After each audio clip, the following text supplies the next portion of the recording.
Boa tarde, pessoal. Eu sou Ana Flávia Gussen, da Agência PT de Notícias, e começamos mais um Democracia em Rede, direto aqui da Casa da Democracia, dentro da Vigília Lula Livre, em Curitiba, onde funcionam mais de 30 coletivos de imprensa progressista. Hoje a gente vai discutir o papel da comunicação, e estamos aqui com os jornalistas, com a Bianca, do Mídia Ninja, com a Lígia, da Rede... Júlia, Rede Brasil de Fato, é isso. E você, Frederico Vasconcelos, do editor do Brasil de Fato, Paraná. Fred Vasconcelos, que eu tenho um colega chamado Frederico, que fica com raiva. Não pode nem apelidar. Então, vamos lá, gente. A Vigília está sendo muito importante nessa questão de troca de experiência entre diversos veículos progressistas, de esquerda, né, que estão aqui há mais de... Vai fazer 50 dias agora, né, domingo, trabalhando. Como tem sido essa experiência para vocês? Acho que essa experiência é um desafio para todos nós, né? Há pessoas que estão mais envolvidas, a Júlia aqui, por exemplo, todo dia tem que soltar um programa no rádio, tem que buscar coisas novas e fazer. Eu estou mais na edição do jornal impresso, então o nosso desafio é sempre procurar focos novos, é não repetir a mesma matéria, é fazer coisas que sejam interessantes para o leitor, ou seja, nós somos militantes políticos, somos jornalistas, tudo, mas nunca podemos esquecer que nós temos um leitor por trás e que é para ele que a gente escreve, é para ele que a gente faz as coisas, né? E o que mais, para mim, é mais interessante aqui nessa experiência é essa forma colaborativa mesmo. Eu acho que nós que trabalhamos em veículos de esquerda e veículos progressistas temos que cada vez mais fazer isso, sermos colaborativos, né? Eu acho que somos, mas temos que fazer isso cada vez mais e atingir um público cada vez maior, que é distribuir as nossas notícias, né? A gente está aqui também do Brasil de Fato desde o começo, com vários outros companheiros aí acompanhando, e no começo era muito isso, né? A gente fazia muita live, muito tudo correndo, e também tentando sempre nesse exercício de mostrar para fora quem eram as pessoas que estavam aqui, né? Quem são as pessoas que vêm do interior para cá, o que faz as pessoas virem apresentar um pouco esse público. Agora também a Vigília ela vai mudando aos poucos também o caráter, né? São mais de quase 50 dias já de resistência, então as coisas vão mudando um pouco e a gente sempre tenta levar para quem não está em Curitiba o que está acontecendo, o que é esse foco de resistência aqui, que se a gente não levar, as outras mídias também não vão levar, né? E aí, agora a gente está com esse desafio de fazer a Rádio Diária, um programa de 15 minutos ao vivo aqui também na Casa da Democracia, e que também é isso, né? Outra coisa, trazer sempre para o rádio, que muitas vezes as pessoas estão acostumadas a escutar, mas eu particularmente não estava muito acostumada a fazer rádio, então também é um novo desafio de formato, a gente está mais acostumado com o impresso, com outras formas, né, de dialogar, assim. Mas a ideia sempre é essa, né? Trazer o que está acontecendo aqui para quem não pode estar aqui, ou para quem já veio e voltou para casa. E as pessoas estão interessadas, né? A gente vê que é isso, faz mais de 50 dias e está todo mundo ainda consumindo muito do que a gente está fazendo de vídeo, de live, de rádio, enfim. Acho que é mais ou menos por aí. Eu acho que é muito interessante quando se tem jornal impresso, tem rádio, tem internet, né? Cada um com uma ferramenta diferente. Eu acho que essa junção para disputar a narrativa aqui e apresentar, na verdade, a narrativa da Vigília Lula Livre para todo mundo, para quem está fora da bolha, para dentro da bolha, na verdade, eu acho muito importante. Assim, eu acho que tem todo o produto da comunicação, falando da vivência que a gente tem, é interessante, mas todo esse processo que a Vigília possibilita nesses últimos dias para a formação, onde você e o personagem, onde você e a narrativa não tem muita diferença, você faz parte daquela narrativa, eu acho que é um processo, é um fato muito interessante para comunicadores que estão aqui presentes, porque eu acho que todos entenderam que a importância de narrativa para cada veículo que está aqui. Acho que não tem outra pauta, não tem outras coisas que seja tão importante. Então, a responsabilidade, acho que quando bate no veículo de comunicação mídia independente, é isso, de se sentir o responsável por criar aquela disputa de narrativa para trazer mais gente para a mobilização e para ver o que está acontecendo, né? Pois é, cada plataforma ela tem seu desafio, né? Mas a gente não podia deixar de falar do rádio, que com essa questão de redes sociais, live, internet, o rádio, assim, às vezes ele fica um pouco de fora da prioridade, assim, dos novos planejamentos, né, da estratégia. E a Vigília, o Brasil de Fato, possibilitaram essa retomada. O rádio ele tem aquela questão muito pessoal, né? Você conversa com a pessoa, ela sente que ela está ali, né? Você está dentro da casa dela, né? É uma relação muito pessoal. Como é que está sendo essa experiência para você? Você tem um retorno? As pessoas fazem contato. Como é que está sendo isso? É bem bacana, assim, eu acho que uma das partes mais legais é ouvir as respostas dos ouvintes, né? O pessoal costuma mandar para a gente bastante mensagem ou áudio mesmo, falando o que estão achando, mandam mensagem para nós, para o Lula também, enfim, que era um retorno que no impresso eu não tinha tão forte, né? E o rádio, eu acho que é uma aposta, assim, né? No Brasil, de fato, a gente começou com a Rádio Agência no dia 1º de maio, oficialmente, com programação diária, que foi também aqui em Curitiba, teve um especial cobrindo, né, os atos das centrais sindicais, e agora esse programa da Vigília.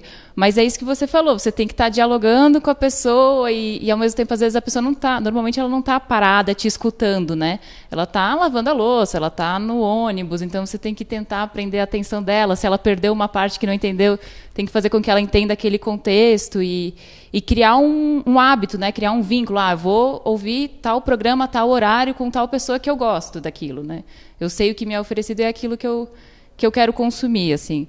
Então, enfim, para mim está sendo uma experiência sensacional. Assim, é difícil, tenho particularmente um pouco de vergonha, às vezes, ali, de entrar ao vivo, mas o negócio flui e esse retorno é muito bacana, assim.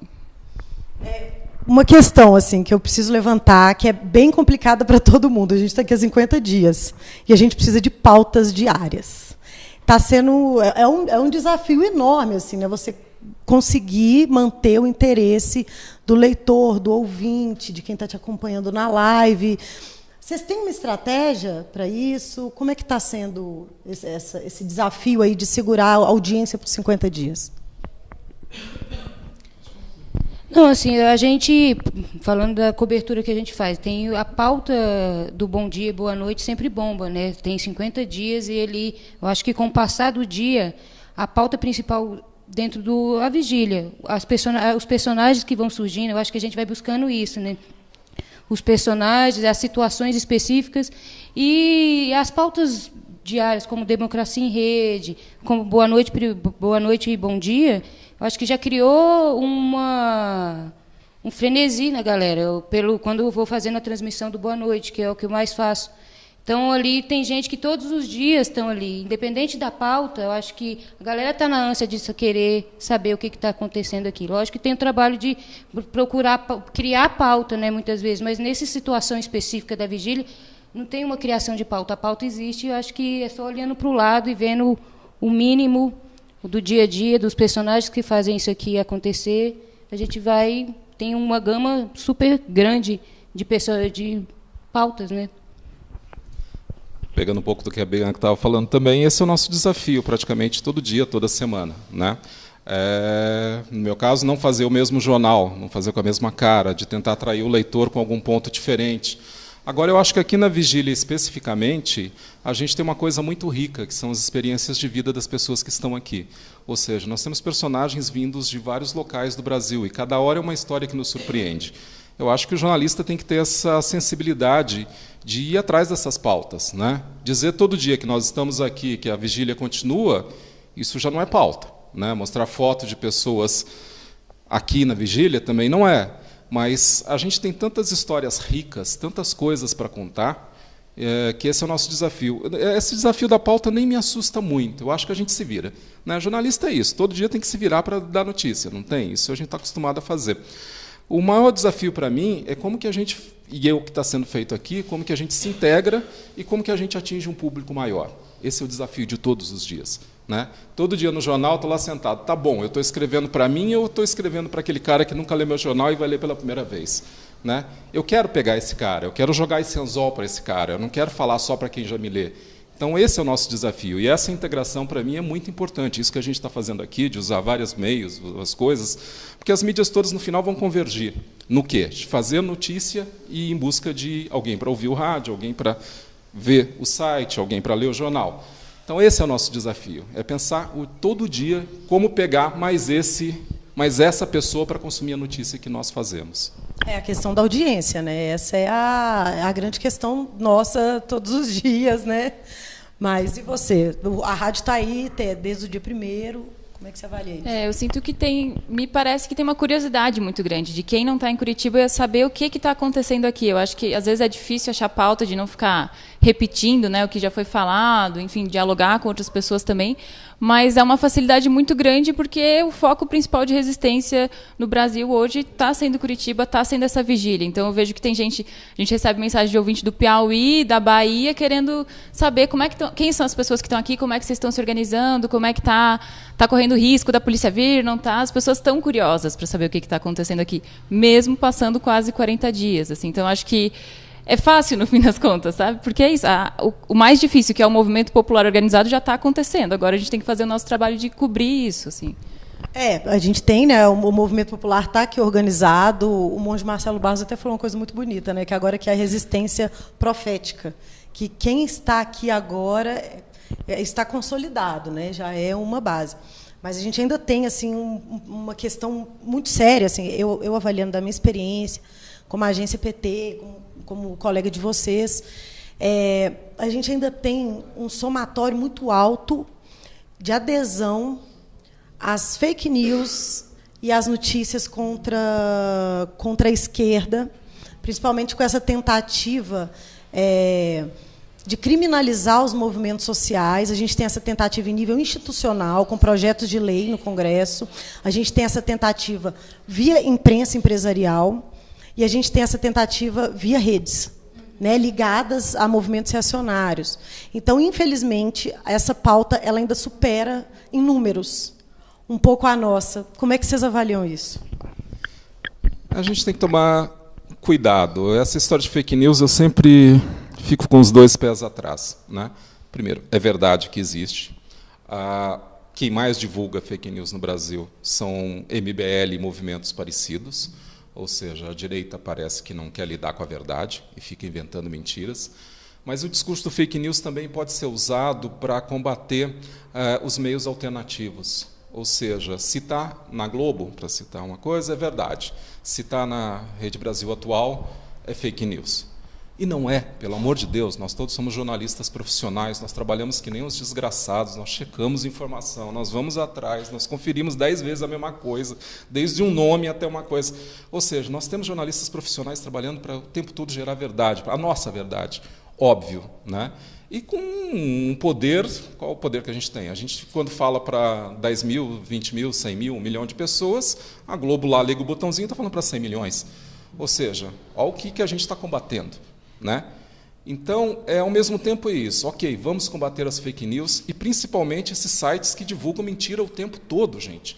Ou seja, aí cabe muito ao leitor, cabe muito a quem vê a notícia. Qualquer coisa que você vê, vai dar uma checadinha, não custa. 30 segundos de Google, você seca, você vê se aquilo que estão falando é verdade. Em lugar de repassar uma coisa que a gente sabe que não é. Né? Mas é isso, ao mesmo tempo ser vigilante, conferir todas as informações, checar todas as informações que a gente repassa e, ao mesmo tempo, tomar cuidado para que a fake news não seja usada contra a gente, para os veículos alternativos não serem atingidos por esse discurso. E eu acho que, dentro disso que ele fala, também a gente começa a exigir das plataformas, né? Onde essas informações circulam mais. Quando a gente fala do Facebook, já começa, a gente fala no todo, provocar que eles tenham uma postura em relação a isso. Um canal super doido, que é do WhatsApp, como que circula toda aquela informação? É muito rápido também. Que aí, isso, para mim, eu acho que em relação a fake news, talvez o WhatsApp seja muito mais veroz do que o próprio Facebook, porque ali é um mundo paralelo, completamente paralelo. Então, acho que a gente começa a exigir das plataformas também conferir melhor o conteúdo que ela está sendo usada para circular. Aqui é uma provocação. Quem nunca teve que brigar no grupo da família do WhatsApp desmentir coisa?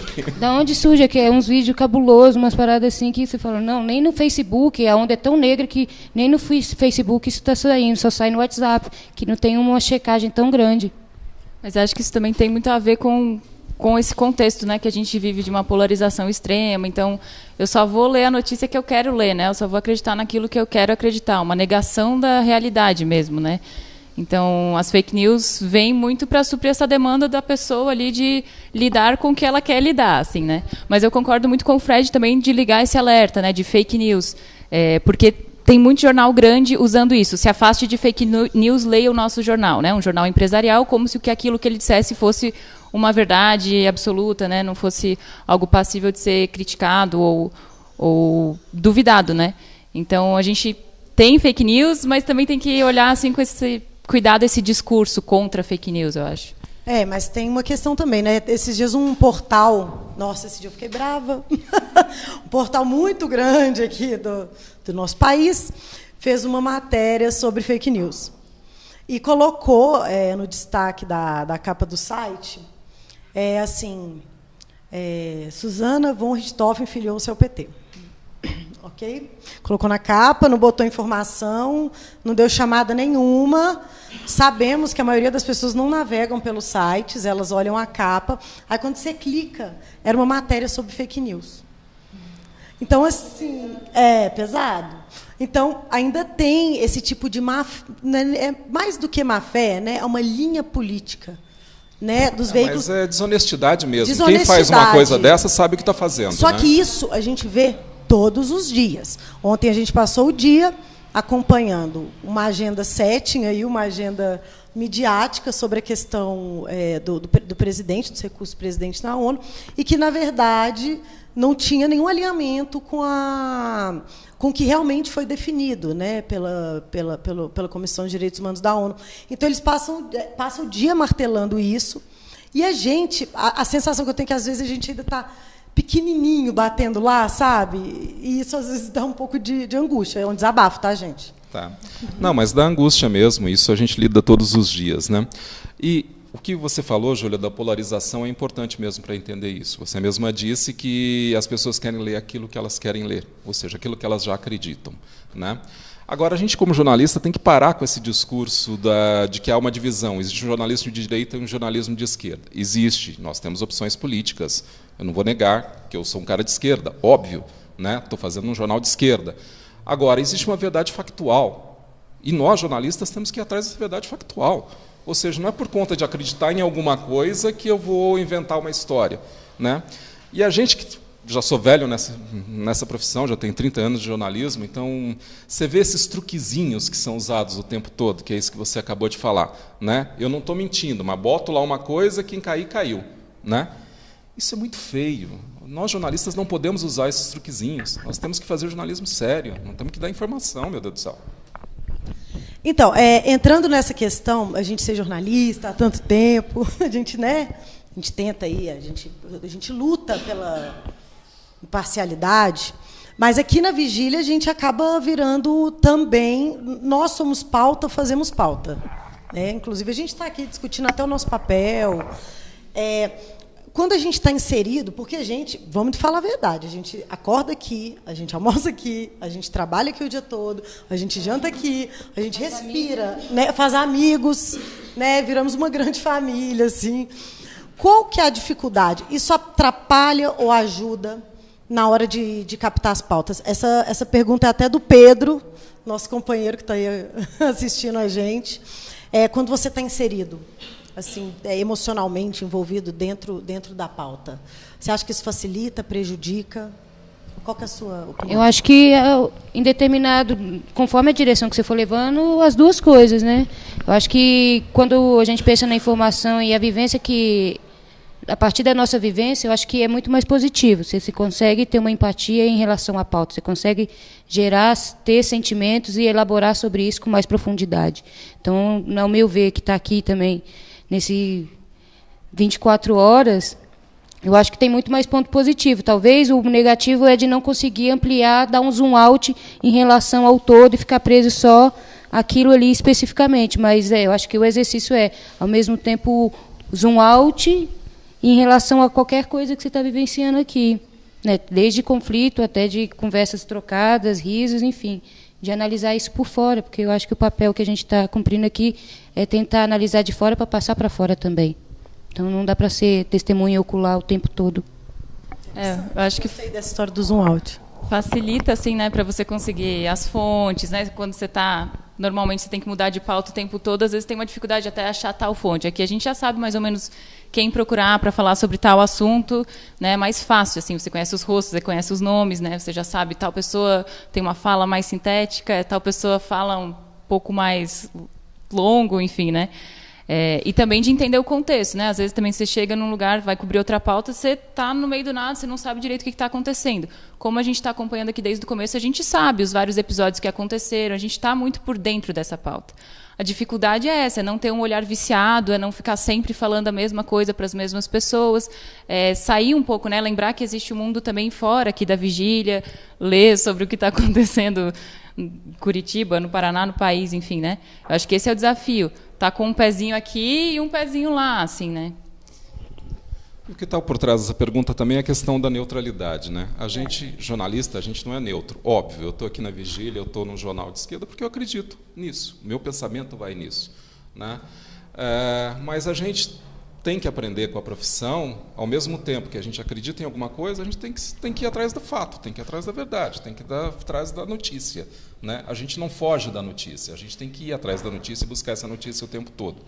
E nenhum jornalista é neutro, no sentido, eu tenho meu time de futebol, eu tenho as minhas crenças, eu tenho as coisas em que eu acredito. Agora, eu sempre pego no pé disso, mas a gente tem que ir atrás da verdade factual, não importa qual é. E nós aqui, é óbvio, trabalhamos no veículo de esquerda. Imagina o papel do jornalista também nesses outros veículos. Um cara que trabalha num grande jornal, que trabalha na Globo, que trabalha em outras coisas. Ele é jornalista, ele está fazendo o trabalho dele, mas, ao mesmo tempo, ele tem ali um patrão que pensa de um jeito, ou ele pensa igual ao patrão, ou ele vai para a rua, né? Então, é nisso que a gente tem que sempre fincar os pés, ou seja, nós não somos neutros no sentido de que acreditamos em alguma coisa. Buscamos a verdade, somos mais livres ou menos livres, dependendo do veículo em que estamos, né? Agora, esqueça aquele discurso do outro lado, de que eles são objetivos, estão atrás da notícia. Isso. Não existe, né? Não existe. Até porque, para o jornal funcionar, precisa ter uma página de anúncio paga de um lado e da página ímpar, você não pode ter uma pauta levando aquilo, questionando aquela empresa, aquele setor. Não tem jeito, não existe essa imparcialidade, assim, né? É uma busca, é uma utopia, e que a gente, conforme a gente vai desenvolvendo a nossa carreira, a gente vai vendo que não tem como alcançar. Então, a gente tenta trabalhar, eu penso assim, da melhor forma, tentando equilibrar as coisas, né? Posicionamento, linha editorial, o que a sociedade precisa, o que precisa ou não ser divulgado. Você coloca num ponto, não sei se eu faço a leitura certa, mas quando fala do anúncio numa página e a informação na outra, quando a gente começa a pensar também nos veículos de mídia livre, essa prisão do financeiro não existe, né? Exato. Porque aí a gente está criando novas plataformas de sustentabilidade. Então, essa liberdade em relação à pauta e à parcialidade, né, o posicionamento daquele veículo, acho que se torna mais livre. Você não deve nada a ninguém, não é fulano que está te financiando, né? É seu trabalho. Então, você pode falar entendendo o que vai falar de uma forma livre. Pois levando isso em conta, assim, vocês acham que justamente a gente não tem a dependência financeira, né? Essa ligação financeira, política com o empresariado. Mas isso também não permite que a gente cresça, seja um veículo de massa, né? Você acha que a gente está condicionado a isso? Assim? Agora eu estou só provocando. Para sempre? Eu acho que o nosso principal desafio costuma ser financeiro mesmo, assim, né? Como que a gente vai ter dinheiro para fazer um programa de rádio? Como que a gente vai ter dinheiro para imprimir o jornal impresso? Como que a gente vai ter dinheiro para pagar os jornalistas que são profissionais, né? Então, dinheiro, normalmente, o financiamento que a gente opta por não ter financiamento de grandes empresas para não estar com o rabo preso, também acaba nos impossibilitando, em alguns momentos, de dar passos maiores, de alcançar um público maior e tudo mais.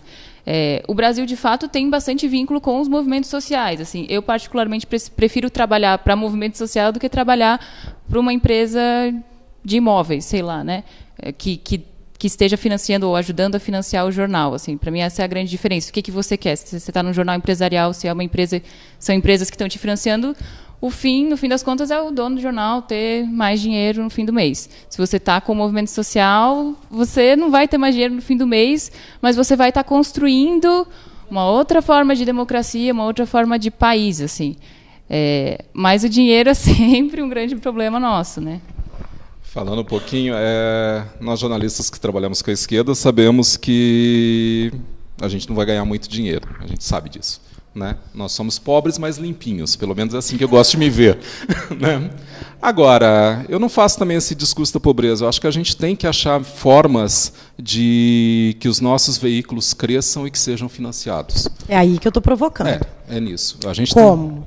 A gente tem que buscar, não sei se como. Há países na Europa, por exemplo, a Inglaterra, que tem meios de comunicação públicos, como a BBC. É uma coisa certa, ou seja, a sociedade paga para ter uma informação mais correta. Né? Aqui no Brasil, a gente confunde muito o que é liberdade de imprensa com liberdade do dono da empresa. Ou seja, o dono da empresa pode fazer o que ele quiser. Afinal, a empresa é dele, ele está pagando. Mandar um editorial defendendo intervenção militar, ditadura. Até isso, que em qualquer outro país do mundo daria cadeia. Exatamente. Né? Qualquer país civilizado, isso daria cadeia. Aqui, o cara, é o jornal dele, ele pode fazer o que quiser. Ou seja, nós vivemos uma espécie de velho oeste na imprensa brasileira. Né?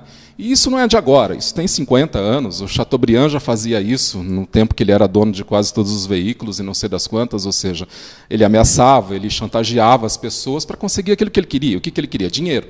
Né? Então, vamos tomar algum cuidado. A forma de financiar os veículos de comunicação, eu acho que isso é uma discussão brava, pesada e longa. Né? Há essa forma pública e tem que fazer isso que a gente está fazendo aqui. Os movimentos, de algum jeito, financiam os seus veículos. Ou seja, sindicatos colaboram com o Brasil de Fato, outros entes sociais colaboram para a manutenção do jornal, para a manutenção da rádio, não sei o quê. Porque, no final das contas, as pessoas têm que saber, alguém tem que pagar pela informação. Nós somos jornalistas, nós vivemos disso, a gente não tem como não viver disso. Né? Agora, como conseguir essas formas de financiamento e o desafio, como atingir mais gente, aí é a pergunta do milhão. É a pergunta do milhão. Acho que não tem como a gente pensar nisso sem pensar no debate de democratização dos meios de comunicação. Né? Não tem nunca como a gente conseguir atingir um público massivo, se não democratizar os meios, se são sempre aquela meia dúzia de família que tem 90% dos meios de comunicação no país há 1000 anos. Assim, né? Então, acho que esse debate do financiamento passa por isso que o Fred comentou, de TV pública, do público financiar o que ele está consumindo e de democratizar os meios mesmo. Se não tiver isso, a gente não vai nunca conseguir alcançar o nível de diálogo que a gente quer com a quantidade de brasileiros e a qualidade que a gente quer. Sim, eu acho que como resolver isso seria um compartilhamento maior da verba que vem do poder público para grupos coletivos de mídia livrista, mas isso não acontece, né? Assim, então, falando pela nossa experiência, eu acho que também tem o lance de criar um novo arranjo comportamental e de vida, quando a partir do momento que você entende que a informação não é um produto, mas sim um processo, você vai começar a pensar em outras formas de trabalhar para que aquela informação, aquele arranjo de vários comunicadores consiga ir para frente. A sustentabilidade é uma pauta muito importante, mas também ela é, a partir do momento que você entende que não é um produto e um processo, você consegue desmistificar muitas coisas. A galera que está na mídia alternativa, na mídia livre, não tem o intuito de ficar rico. Então, esse já é um ponto. Então, a partir desse ponto, a gente consegue ter um processo que não necessariamente a gente vai trabalhar para ter uma receita ou ter um fundo para finalizar. Acho que a gente otimiza muito o recurso. Né? Cada coletivo, cada mídia tem a galera que se dedica muito tempo para isso. Nessa 24 questão horas de otimização de recursos, por exemplo, aqui na Vigília a gente está tendo essa experiência mais forte do que nunca, né? Porque todo mundo aqui trabalha junto, aí nem todo mundo tem um fotógrafo, nem todo mundo tem alguém para fazer uma live, nem todo mundo tem um vídeo, o equipamento necessário. Aí a pessoa que fez a foto lá de cima já distribui, aí todo mundo usa, quem não consegue ter esse profissional, o texto é compartilhado, né, a live é compartilhada. Então, assim, eu acho que a experiência a gente pode levar por esse lado também, né? Porque quando a gente fala de otimizar o recurso, não é na perspectiva de trabalhar no amadorismo, né? Não, é pelo contrário, é conseguir usufruir, tirar daquilo ali o máximo que pode dar. Então, não temos uma câmera hoje para fazer a transmissão da Democracia em Rede, mas tem outras várias coisas que a gente pode usar também para ter o mesmo objetivo, não ter na pauta do financiamento e do dinheiro o grande viés. Eu acho que muda um pouco o paradigma de quando você pensa quer que a informação viva, você quer viver da informação. Então, acho que a gente procura querer que a informação viva e automaticamente a gente vai viver disso. Interessante. Eu acho que essa é uma das partes mais ricas assim também da experiência de estar aqui na Vigília cobrindo, né?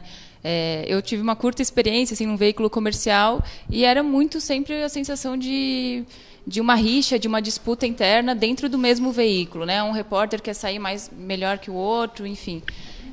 E aqui na Vigília totalmente, né, dentro do Brasil de fato, mas na Vigília assim concretamente a gente vê vários veículos, quem conseguiu bater foto vai lá e compartilha dando os devidos créditos, claro, né? Mas assim, não estamos disputando, né? Estamos construindo junto essa comunicação, essa informação da Vigília aqui. Para mim isso é uma das coisas mais fantásticas, assim. Eu também já passei muito por mídia comercial, minha carreira eu fico 10 anos em grandes veículos pelo tamanho, por favor, nada a ver com qualidade, mas também tenho essa experiência. E aí cabe uma outra pergunta: por que a esquerda não tem condições ou investe pouco, e por que a direita investe tanto em comunicação? Por que os veículos empresariais de comunicação têm tanto dinheiro? Uma resposta é: a esquerda tem menos dinheiro que a direita. Óbvio, a direita é dona de tudo, é dona dos bancos, é dona das empresas. E as empresas não têm nenhum interesse na agenda progressista que a gente oferece.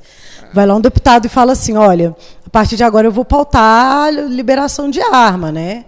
A empresa que faz a arma, ela vai lá e enche os veículos dele de dinheiro, a gente sabe disso. Isso que a gente pode dizer aqui, que não pode dizer nos grandes veículos de comunicação, né?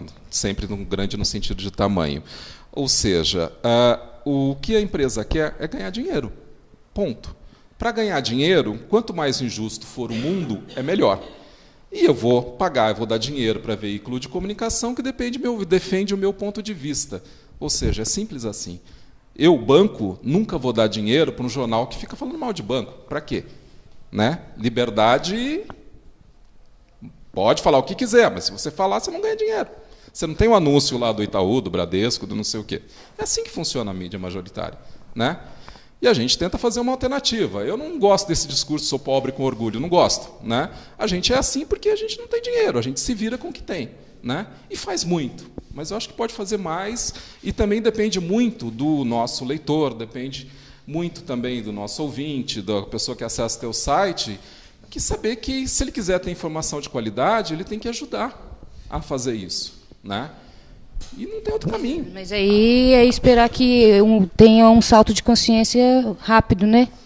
Que eu acho que, dependendo da velocidade que a gente está, a demanda que tem, a urgência que é, não acho que seja pobre com orgulho, assim, no sentido. Óbvio que seria ótimo ter várias câmeras do mesmo estúdio aqui hoje do que a Globo, mas também a gente começa a debater, precisa disso tudo para fazer uma parada? Não precisa, a gente tem um processo de achar que sempre o que a gente está tendo não é o suficiente para surgir a pauta, e eu acho que não. Acho que quando eu falo de otimizar o recurso, seria isso. Qualquer coisa que está na nossa mão vira ferramenta para levar a informação. E esse salto de consciência que você citou assim, é bem complicado, né? Eu acho bem difícil a população chegar, até mesmo porque o fato da sua tia te mandar um fake news, você não sabe o que é fake news, mas por ela ter te mandado, ela já tem uma credibilidade com você, que independente do nome do veículo ou do absurdo que esteja naquela notícia, o fato dela ter te enviado gera uma credibilidade, você acredita naquilo. Não, quantas vezes a gente não viu família falar? Foi a fulana que me mandou, mas não é possível que isso é mentira. Sabe, ainda tem isso. E a gente ainda depende da consciência das pessoas, né? Porque essa narrativa que a gente está criando, eu acho que vai partir dessa consciência, né? Para despertar essa consciência, eu acho que... Exatamente. Quando eu falo de ter mais recursos e que eu não tenho orgulho de ser pobre, é porque a gente precisa ampliar nossos veículos, né? Não é ganhar mais dinheiro, ter mais câmera nova, não é isso. É a gente conseguir mais audiência, a gente ter recursos para produzir mais notícia, para ter mais audiência, para atingir mais novas pessoas, para ter mais narrativas, atuar mais nessa narrativa de sociedade que a gente está tentando fazer. Inclusive para sua tia que fica te mandando fake news. Bloqueei. Bloqueei. Tá bloqueia, não. Tem que ter calma. Eu sempre vou nessa. É calma, paciência, continuar no caminho certo e com paciência. Não tem jeito. Eu acho, de novo, bater nessa tecla que não tem como as pessoas, eu acredito, né, as pessoas por si próprias terem um salto de consciência.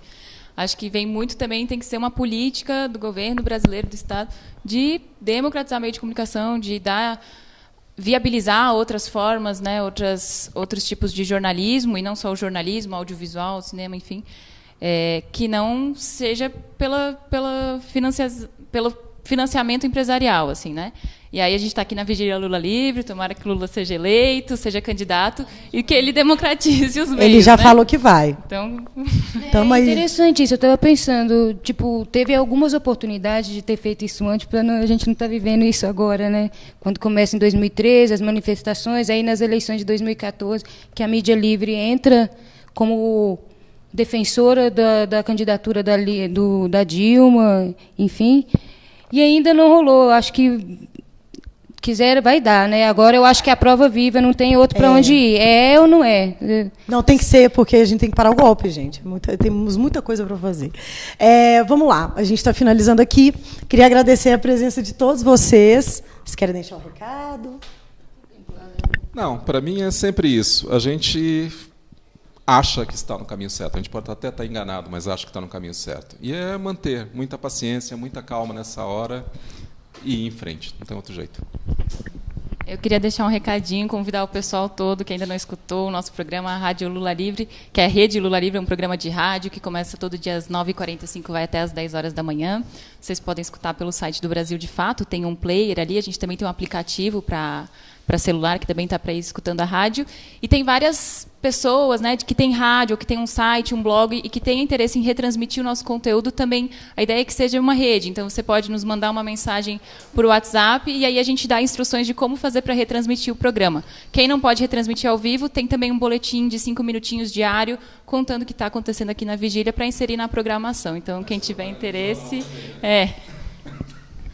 vou fazer propaganda, não. Brincadeira.